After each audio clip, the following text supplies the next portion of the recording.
Today's program is Ron Nordstrom, and he said I was supposed to ring him off at 5 to 1 because he's go. How do you condense a month's activities into 20 minutes sort of thing? So I'd like to invite Ron to come forward and give his presentation on BTT in Guatemala. Thanks, John, if you can catch the lights back there. Thanks, Bob. It was interesting, we were singing "O Canada," and it brought back the memory of being in Guatemala, because they don't have opening exercises every day in this particular school. It's a very small school. They don't have a PA system, so they get together once a week and have assembly. After assembly, they do their national anthem. Well, first of all, they march in flags. Then they do their national anthem. It has 5 or 6 verses, and it's a long, long song. Then they do the anthem of the region. Frahelis is the region. They do that anthem.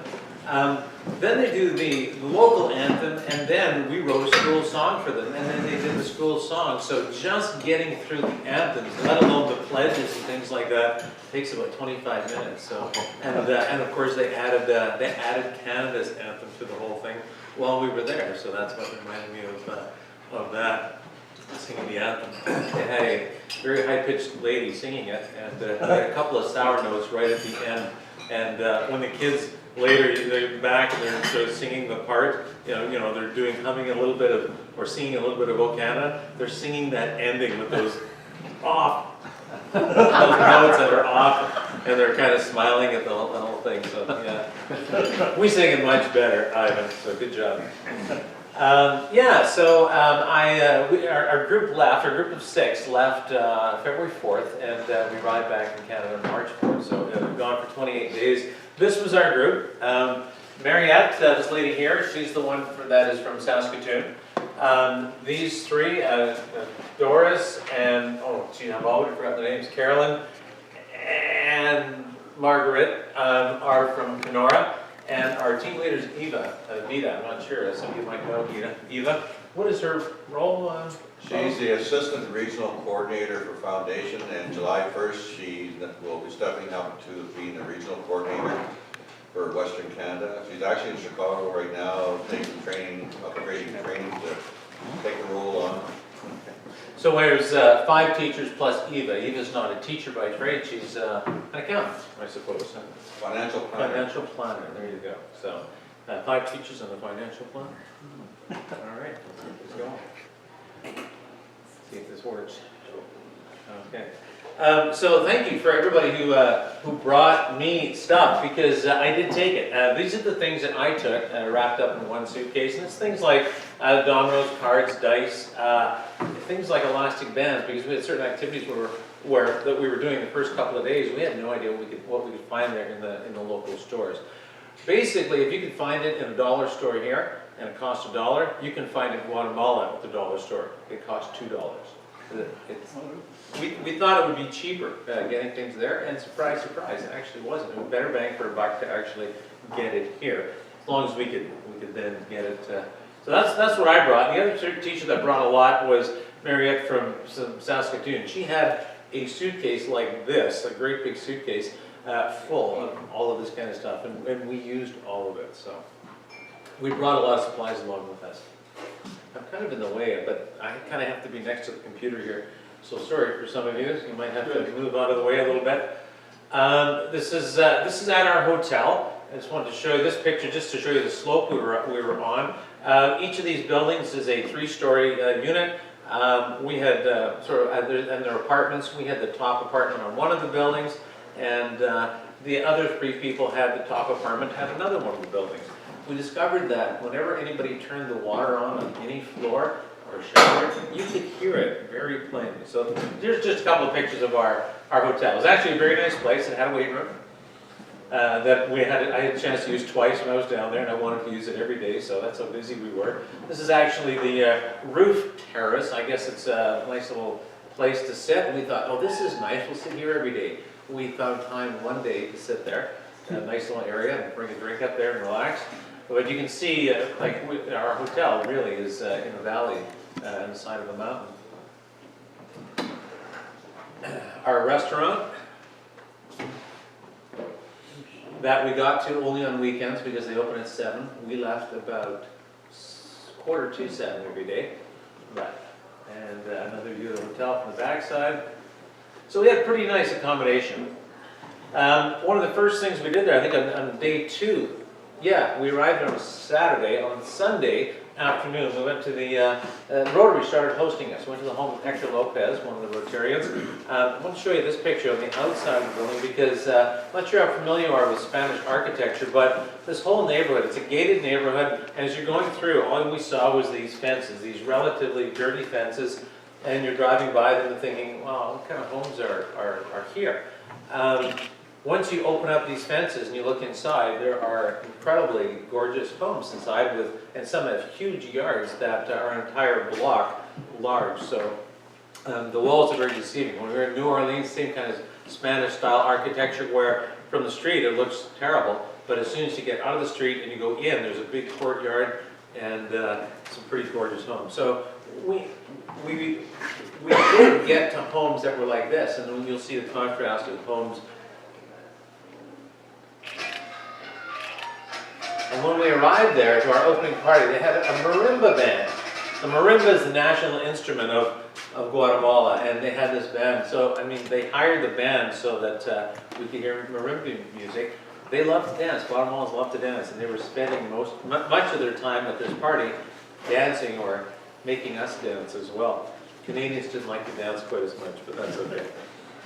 So this is in the home of Hector Lopez. And yeah, of course, they would serve you a drink, and then here, try this. And so now you've got a second drink, and here, try this. And you've only got 2 hands, but if we had a third hand, I'm sure we would have had a third drink in our hand as well.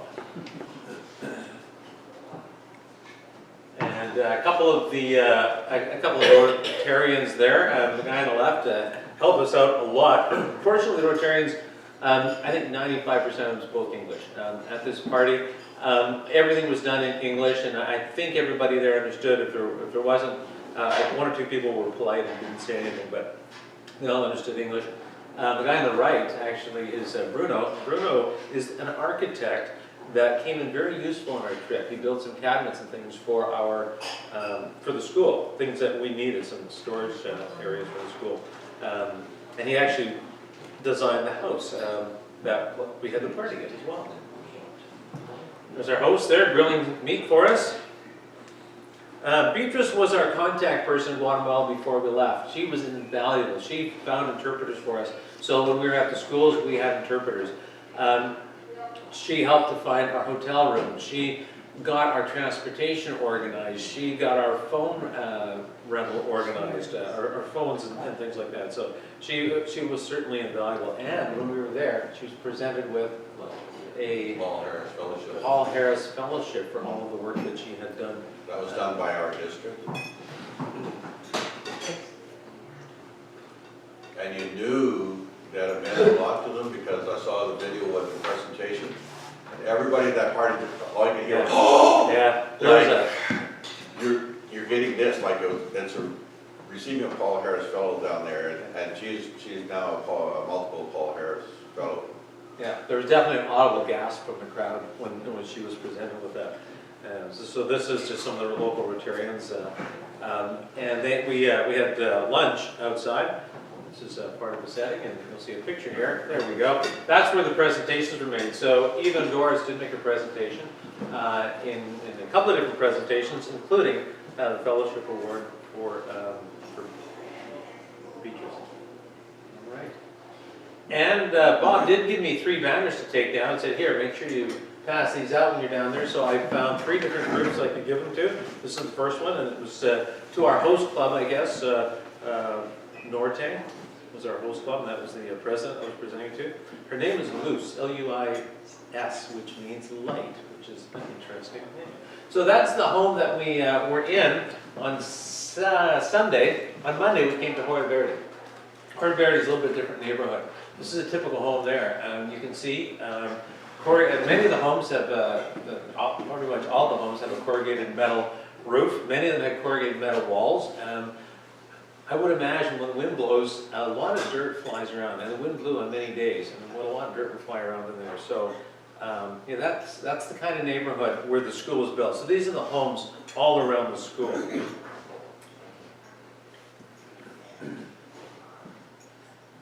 You see most of the homes have corrugated metal walls, but some of the new buildings are going up. So basically it started as a squatters village. So this squatters village, those are the kind of homes, and slowly, one by one, there's some places with brick walls here. And there's a few stores here, and amazingly, in this tiny little village, there's at least 3 little corner stores where kids would go before school and after school and buy things like ice cream or something like that. I climbed the mountain a little bit, and just to take a look here, you can see that the roofs are held on with brick and rock and things like that. It was very, very windy. I'm surprised some of these sheets didn't go flying in some days. One paved road, this road right here, it had to be paved because it was the road that went straight down the hill from the mountain. And when our driver, when we came out, going down was one thing. He beeps the horn basically, he's riding the brakes the entire way down. But on the way up, he's at the bottom of the hill, and the top is way up there. And if it was not paved, you would not get up it because it's just so steep, especially in rainy season. And so he waits till it's relatively clear. And you got to realize we're leaving, some days right after school, and there's kids on that road. He just starts beeping his horn. People look back, they start clearing out of the way. Then he guns it at the bottom of the hill. And he gets right to the top. And right at the top, he's got to make this 90-degree left turn. And right in front of us is stairs going up about equally as far as we just came. There's stairs going up. And so he guns it. He's going really fast when he hits the top. And then he swerves left. We make that turn and we're on our way. It looks like we're going to be climbing these stairs on the other side. So every day going home after school, it was quite the adventure. So it's a very mountainous region. Surrounding Hoya Verde is mountains on all sides. So as I say, it just started as a squatters village and it developed into this, where there's a school, 2 churches, and a couple of stores. Day 2 we were there was a parent meeting. We met with parents. This is the group that turned out. This is their school. It's not really curved like this, just when you take the iPhone and go like that, it looks like it's curved. It's a straight line, but there's an upper level, then there's this center area, and then there's a lower level down here, because it is built inside of the mountain. So there's classrooms in the upper level, an area in the middle, which is great for things like this, because we have built-in natural seating, and then a number of classrooms on the other side nearing that. So that's a little bit of look at the school. And you can see how sparsely the population came out. We did, and take note of this now, and then later, at the end of our visit, we held a concert, and a lot more people came out to that. So we had a pretty big impact in the time we were there.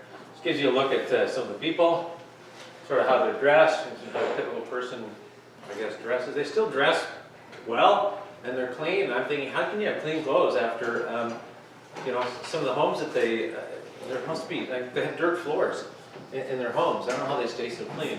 The school's so clean. But our first day with the students, I love this picture because it pretty much describes the atmosphere. This girl has a huge smile on her face. We brought 3 or 4 skipping ropes with us, and on the first recess, we just started handing them out to kids, and that's not the only thing we handed out, but it's one of the things we handed out, and they loved it. They used those skipping ropes, and probably wore them out by the time we left. Every day at recess, they're out there using them, and one person would go until they failed, and then they'd give them to the next person. They would go until they failed, and then they would just keep going, waiting their turns. They were just overjoyed the fact that we were there and that we had brought them some of this equipment. Some of the grade 6 boys. Some of them are quite old. The guy on the far left, he's in grade 6. He's got hairy legs. He's a little older boy kind of thing. He's way stronger than anybody else. When we were playing sports, I'd have to go and talk to him. And I learned how to say in Spanish, take it easy on everybody else. Don't hurt them. He's very strong kind of a guy. So, yeah, and quite an age difference. Because, it takes them sometimes a couple of years to get through school. On the first day, I also brought some juggling equipment and showed some kids how to juggle and showed them this is what you do with 2 balls. And next thing you know, they have a bunch of people with 2 balls in their hand and having a great time. And all we did, we made these balls there. I brought balloons.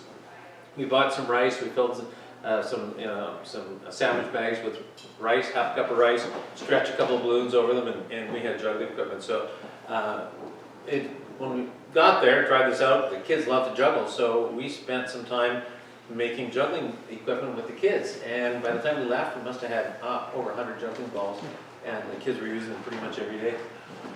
This is a grade 6 kid, and we're communicating right now.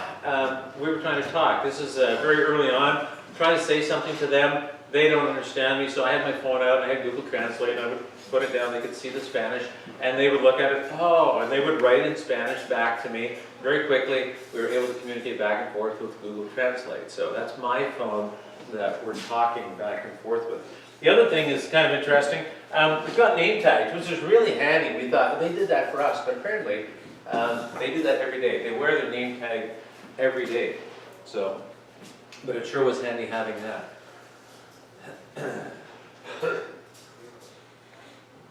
We also met with the university. One of the things that we wanted to do was we wanted these teachers to value what they were doing, what they were, the things that we were giving to them. What we were able to do is talk to the university and convince the university that we could give them enough information that they could get a certificate. And apparently that's a big deal there. They can get some sort of certificate or certification because it's an up in pay scale for the teachers. So we were able to talk to the university, convince them. We had to show them we had to develop a curriculum, show the university the curriculum, they approved it, and we're able to certify the teachers, 5 teachers that we trained down there, and give them the university credits and some more money. This is just Guatemalan money.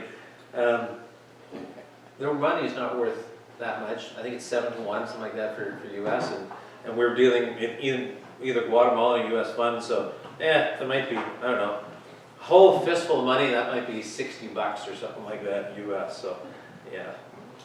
We needed stacks of money, we needed wheelbarrows of money to do things down there.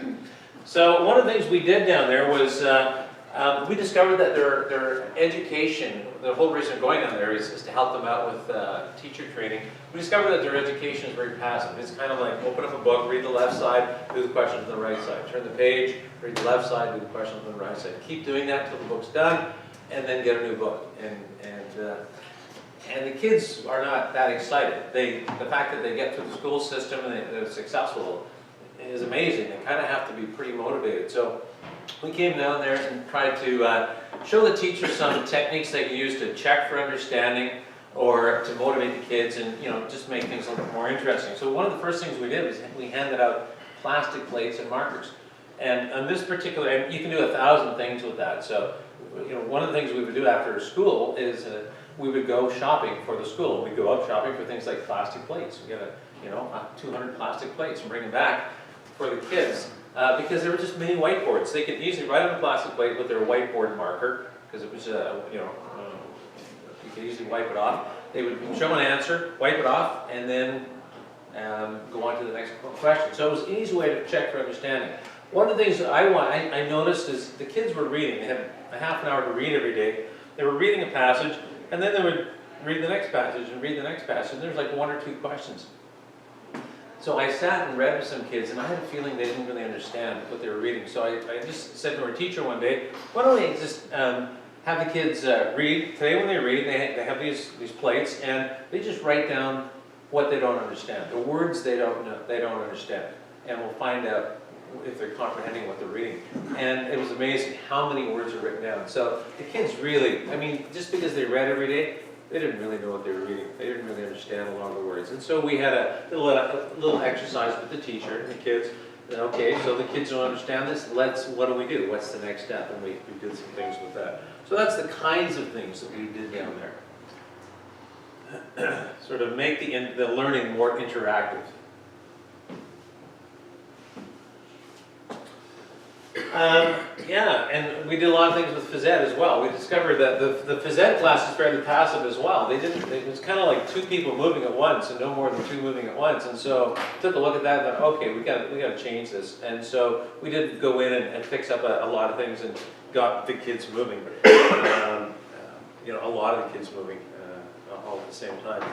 One of the first days we were there, we had an evening where we had to go to Antigua, and we thought, we looked on the map and it says it's going to take us an hour and a half, so we thought, oh, that's a lot of time. But our driver says, well, traffic is bad, so we thought, oh, we'll give ourselves 2.5 hours. It took us 4.5 hours to get to Antigua, because the traffic is bumper to bumper for like 70 kilometers kind of thing. It's absolutely crazy. It's a very, very densely populated country, and because it's so mountainous, they just have, you know, a limited number of roads, and the roads are extremely busy.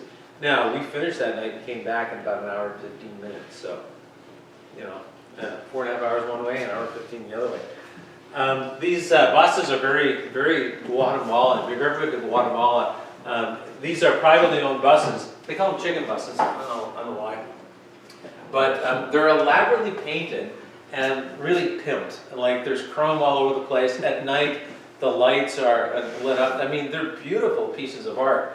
But yeah, they're everywhere there, and they're all unique, and they're privately owned. And so you buy a bus and you go, you give yourself a specific route, and you have customers that like your, you know, I don't know.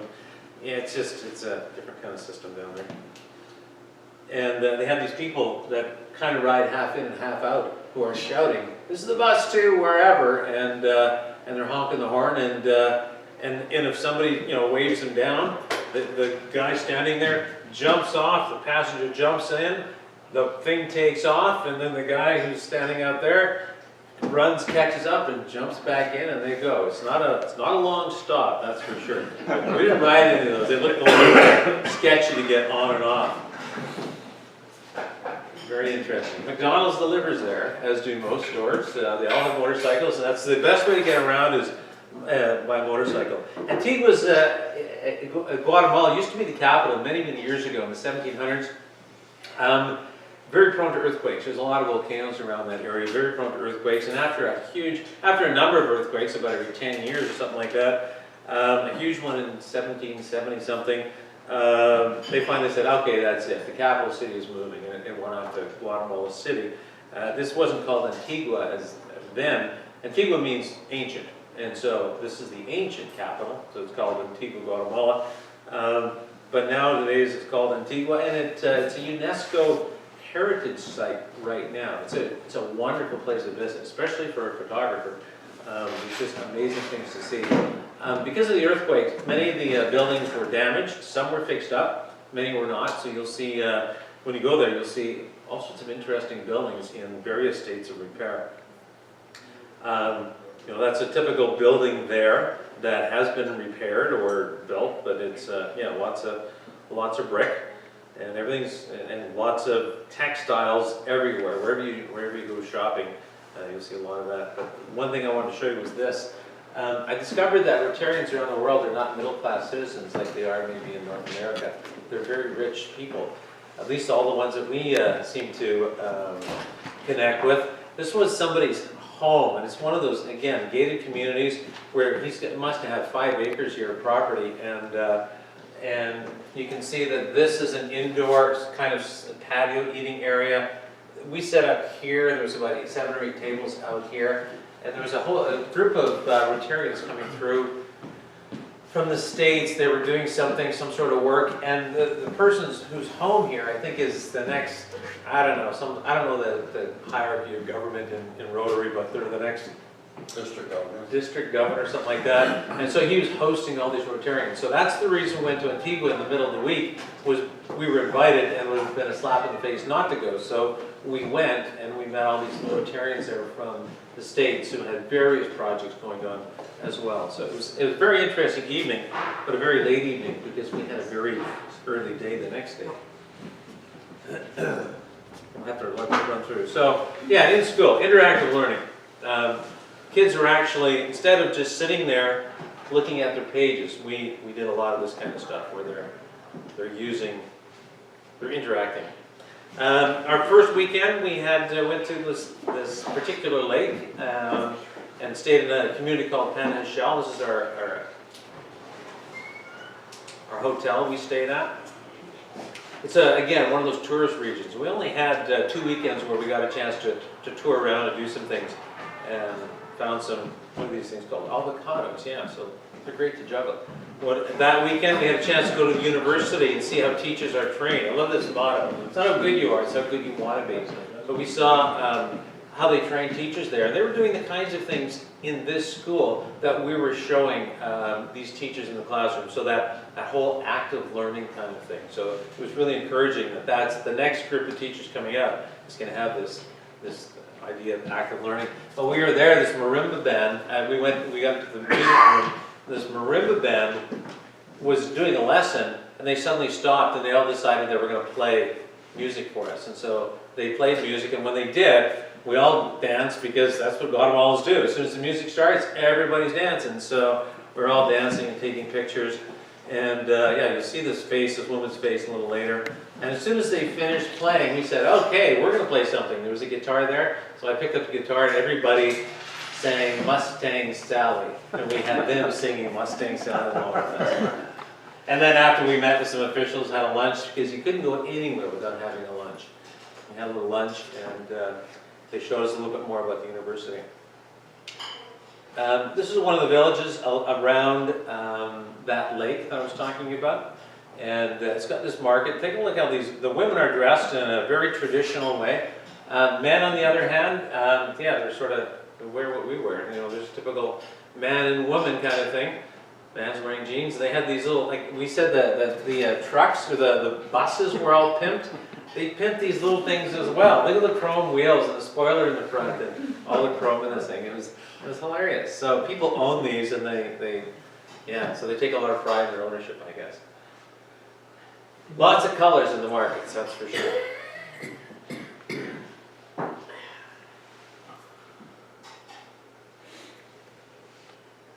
The area is known for the textiles, and so almost everywhere we went, there was a lot of textiles for sale, dresses and blankets and whatever. Just lots of colors. If you looked at the blog at all, you'll see that I couldn't resist all the colors. I took lots of pictures of all those kinds of things. Our hotel, yeah, there was a wedding happening out at our hotel. And right next door to our hotel was this street that was where the market was, about, I don't know, about a 2-minute walk from our hotel was this market with all these areas with all these people to sell you things, and boy, are they good at selling. Did you wonder when you went through the market how they get away without food police down there? It's just unbelievable, right? Yeah. This is that volcano in the distance. It kind of looks like there's smoke coming out of the volcano, but it was just a cloud, really. And yeah, this is a graves. They have above ground graves there, and I've seen them in other places, but these are very brightly painted. And then we went to another area, Chichicastenango, which is an area known for its textiles, and there's a huge, huge market there. And so we walked through that market as well. There was a couple of real shoppers in our group, so we went to a lot of markets. And found things like these musicians and things like that. But this market was probably the most crowded and well-known market. So you can see a lot more, very, very crowded. There's that face that was at one of our interpreters from the university the day before. So back to the school, we showed the kids how to make juggling balls, because teach a man to fish and teach a man to make juggling balls, they can juggle the rest of their lives. And here's the grade 3-4 class with their stuff. Everybody made at least one. So. They do have a computer room, but half the computers didn't work when we were there. By the time we were left, they pretty much all worked.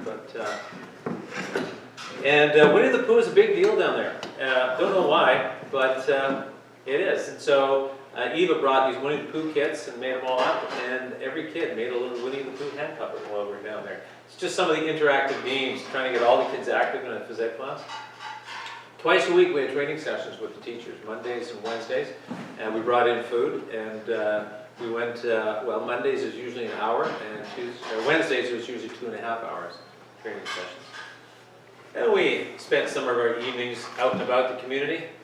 There's students using technology. I brought along data projectors and iPhones, and we left them there, and they had a chance to use technology for the first time in their classrooms. This is another Rotary group we met with, Rotaract, a young group. I think the oldest one we met there was 26 something. It's funny when they're introducing themselves. It was like, hi, I'm whatever, Jason, I'm 22, and blah, blah, blah. Then it was our turn, so I started, hi, I'm Ron, I'm 57. And of course the lady's like, we don't have to say our age, do we? This is now our weekend, second weekend. We're back in Antigua. This is the kind of devastation after the earthquake. But the building on the left of that is still being used as an indoor market. So have these ladies on their phones. So traditional clothing, but non-traditional communication devices. Antigua is just this beautiful community, and like this is a building that survived or has been rebuilt or whatever. But this is the main square in Antigua.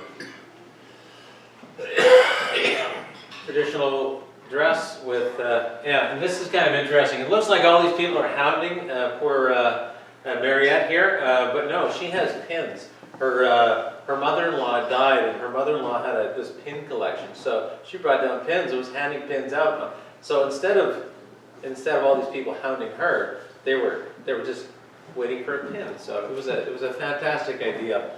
It's a great way to get a picture of all these people around her as well. That's the main square in Antigua. And you can get some pretty pimped cowboy boots too. This was a rare sight. We didn't see people begging. It's the only person I saw there begging for in the entire time that we were there. But I talked about you walk by these walls and really there's nothing, and then there's a doorway. You say, I wonder what's in that door. And you go in, you walk in, and there's this beautiful courtyard like this. This particular building used to be a university at one time.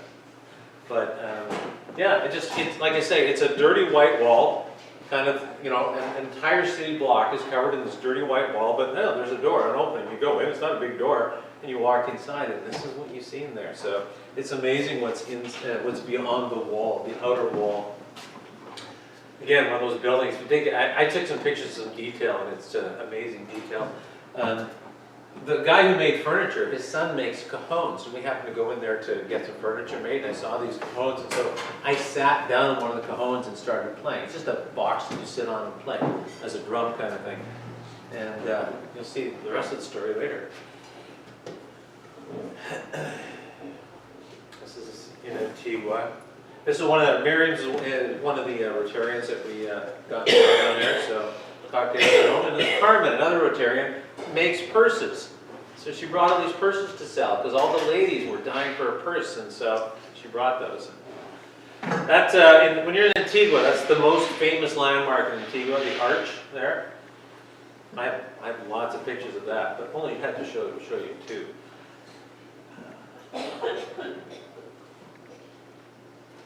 Very interesting flower. We don't have those around here. Some other interesting flowers that I've never seen around here, including some flowers from cactus. Flower cactus here.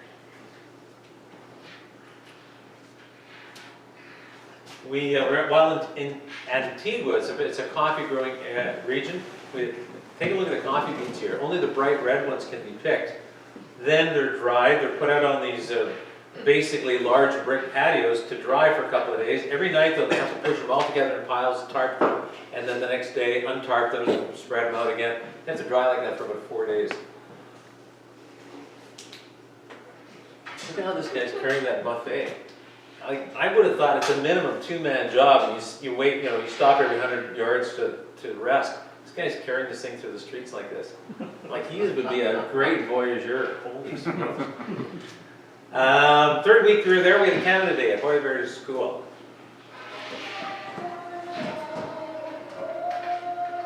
And we gave all the kids Canadian flags and did all sorts of Canadian things. Yeah, this is the principal's daughter. She was hilarious. Every time we had an assembly, they would march flags in, and she would wear those things. And we sang "This Land Is Your Land" at the Canada Day thing. And it was another teacher workshop that day. We also did some Canadian activities. We had Canadian books we read to the kids and things like that. Another Rotary group, where when they heard about our program, what we were doing, they said, we have way more schools. You guys got to come back. We have more schools we want you to go to.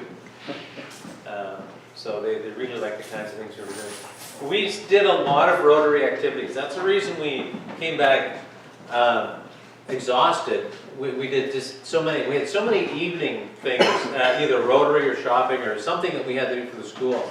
We had, we'd leave there, well, to get to school at 7:30, leave 6:45. We'd often get back 7 at night or something like that, back to the hotel with all the other commitments we had. So this is Zone 1, right in the central Guatemala, very center of the city. Part they say, oh, don't go there, it's so dangerous. It's not dangerous, but it's beautiful with all the murals and things like that painted, including this scale model of a relief map. Like that's, you can see where all the volcanoes are. You can see, the elevations. It was very, very interesting. Pretty much out of time. But I should run a little bit. Joseph was one of our Rotarians that took us for a guide tour that day. And we ended it with a beer. Good Guatemalan beer. That's how I taught the kids to sing Ride, Sally, Ride, Mustang Sally. Every day at recess, we were either juggling or singing like this. The kids they were singing La Bamba because it was in Spanish and they knew it. So, and they wanted to play the guitar, so I played the left hand and they were strumming on the right hand. We did have a concert to end the whole thing. Kids are practicing the concert, and one of the weekends, the third weekend, is J.C. Perez, the guy in the wheelchair. He's an inspirational speaker down there. He does things like climbs mountains with his wheelchair. He came in, and we did a lot of activities with the kids, not just the kids, the grade 5 and 6 kids here, but great kids that are in grade 7 and 8. He wanted them to experience some of the stuff we were doing. After 3 weeks, finally got their first try on the hot tub. We had a day where we could do some things. So we were very, very busy. Yeah, these two went shopping, different stores, different places. One went to the market, one went to a high-end store, bought the same thing, vastly different prices. So every Monday they had an assembly, and there's often a skit or something like that associated with that assembly as well. I don't think there's too much more left here. There's a student election that day. Notice the ballots is a bunch of pictures because even the kindergarten grade 1 kids vote. They just point at the picture. I'll vote for them, kind of thing. This is worth noting here. They had a contest. They wanted to make a banner for the school. So they made, there was about 5 or 6 entries that kids worked on in groups.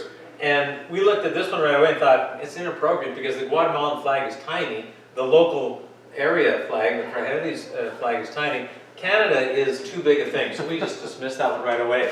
That's the one they chose. The teacher said, and the teachers chose it for that school. And we said, oh, isn't Canada kind of big on this thing? They said, yeah, that's the point.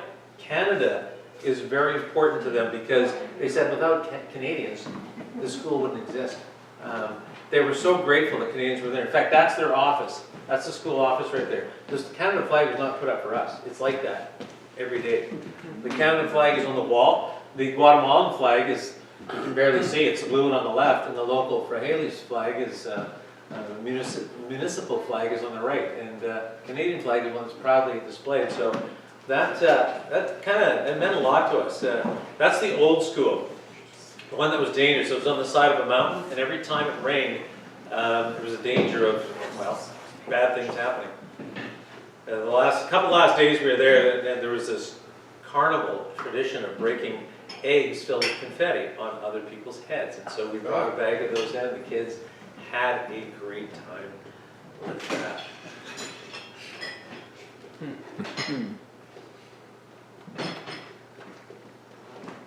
And then after this was like the second last day or something like that. And then pretty much it was our concert. We had a concert with all the groups. And at that concert, they brought in, had the parents come. That's the learning fair / concert. Parents came in, university people came in, local media came in. We had television crews there, we had newspaper people. We couldn't believe who was there. It was a huge deal. The place was packed. And it had lots of publicity. We were in various newspaper articles. We were in various news stories we learned after we left. We left shortly after this. But it was a very, very big deal, the fact that we were there. So when people say, would you go back? I mean, the fact that they appreciated the fact that we were there so much. They made such a big deal out of it, even after we left. Just the fact that they're getting better training. The teachers are getting better training. This is some university people here there to hand out diplomas to the teachers, kindergarten class, after their performance. Classes performing here. So at the end of it, you'll see that, and yeah, we brought recorders, also taught kids recorders. That was part of their show that they did on the last day for the parents. And handed out certificates to the teachers. There's Club Rotary, Norte, handing out some things, university, presenting diplomas to all the teachers. One of the teachers, it's grade 5, 6 teacher that I was working with most of the time, grade 3, 4 teacher, grade 1 teacher, kindergarten teacher and principal, and grade 2 teacher there.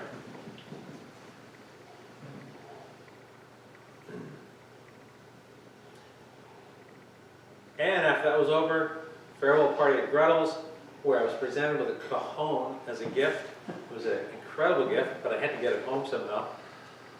And then I think that was the Thursday before we left. The next day I went back to school, and the Friday the kids read their first novel. We went out shopping and bought novels for the kids, read their first novel. And we got a reading program where we had reading buddies. We had a program started for the kids.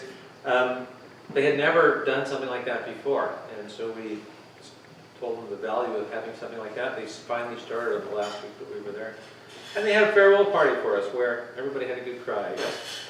That's my last picture, my favorite picture. All these grade 5 to 6 kids that they worked with for the last month were gathered around, and we got a picture, so it was a wonderful experience. I've already used more time than I'm allowed.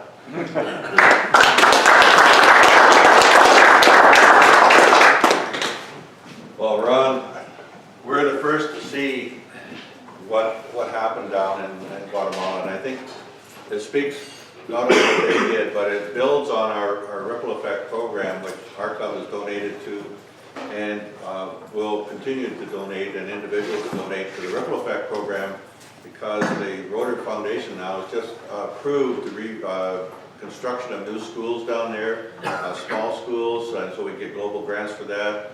And we do have clubs that are doing Ripple Effect programs down there. And I guess my little involvement on this trip was that I got to assign all the money so that they could go. And I think I'm very pleased as the foundation chair to see the kind of response that we got for the money that was invested by Rotary clubs in our district in order to be able to pull this off. Because when we give the annual program, some of our money goes into global grants as well as the district grants. So we are a part of this in the funding. And I want to say, on behalf of our club or on behalf of the district, thank you very much for participating in it. And I think I'm probably going to be signing another VTT to Guatemala in the near future, because there's a lot of enthusiasm. When you see what we can do after we built the school, then be able to go back and help the teachers teach. And I think that's the next important step. So thank you very much. It was so neat being on the ground and seeing what Ripple Effect has done, because you know we hear about Ripple Effect here, but actually going there and seeing the buildings that are built, the supplies that are bought, and the scholarships that are given. Because we met a number of the Ripple Effect people that had scholarships to go to university to get teacher training. So it was very neat to see that. Thank you very much.